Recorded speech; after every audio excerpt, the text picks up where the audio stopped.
All right, guys, welcome back to the channel. Today we've got a guest. He's Hi, I'm Nero. all right. So Nero right here is going to be talking to us about authentication, ways to secure our accounts, mostly social media accounts. He'll be talking to us about multiple layer security and double layer security, those kind of stuff. So just sit back, watch the video to the end, and make sure you enjoy. I'll see you at the end. Yes, make sure you enjoy.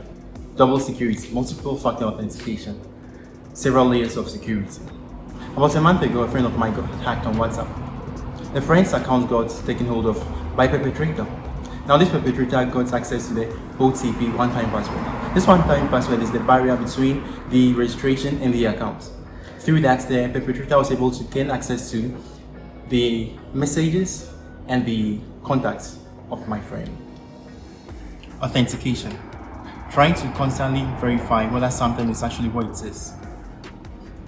Let's say someone calls your name and you know a lot of people. So the moment your name is mentioned, function somewhere in your brain may be called to verify whether the person calling you is actually who the person says the person is. And once the person passes your verification, you give access to the person, the information you have about the person. On the onset of the creation of computers were bulky and expensive. There weren't personal computers, so the resources of computers had to be shared. This led to the creation of sessions, and these sessions also the accounts. Now the accounts had to be given protection from users picking into each other's files. So this led to the creation of passwords. Passwords, something that's unique to you, something that you know, a secret that no one is supposed to know, something that identifies you and verifies you, gives you the access to log into the system. This led to single-factor authentication. Now, single-factor authentication refers to just one layer of security. So let's say you have a door and then you have a key, a token. You plug the key into the lock, open the door, and then you gain access to the room. This is single-factor authentication. So, single-factor authentication has only just one layer. Let's say someone has an unauthorized access to the key or the token. Then that person is able to open the door without any barrier blocking the person from accessing the room. This is the limitation of single-factor authentication. This led to the multiple-factor authentication. Multiple-factor authentication deals with having multiple layers of security, something that creates a blockage, something that prevents an unauthorized access. Let's say you have another door, and then this door has normal lock. Behind that door, there's another door with another authentication, which is your fingerprint. And then behind that one too, there's another one, which is, let's say, a password. This provides multiple layers of security, and then creates a blockage even if there's a breach in the first door, which is the key.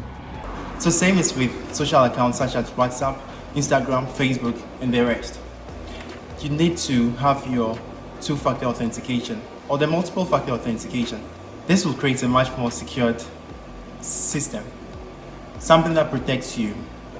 Now, there are 5 factors we need to consider when we are creating a security system. To create a multiple-factor authentication system, we need the knowledge factor, the possession factor, and the biometric factor. We also have the time factor and the location factor. Now, the knowledge factor is you having to know something you know. So, example, your password could be the knowledge factor. The possession factor, something you own. So, let's say your ATM card. So, before you can have access to your money, when you are drawing money from the ATM, you need to have the ATM card and then your password. All these are forms of multiple-factor authentication or examples of multiple-factor authentication. Then, who you are or what you are, that's the biometric. The biometric, example, your thumbprint or your iris or some other feature about you that can be used to securely log you into a system. Then we also have time and location. Let's say you withdraw money from Ghana, and then the next 5 minutes you withdraw another money from that same account in the US. Obviously, that's not possible in this day and age. You can't travel from here to the US within 5 minutes.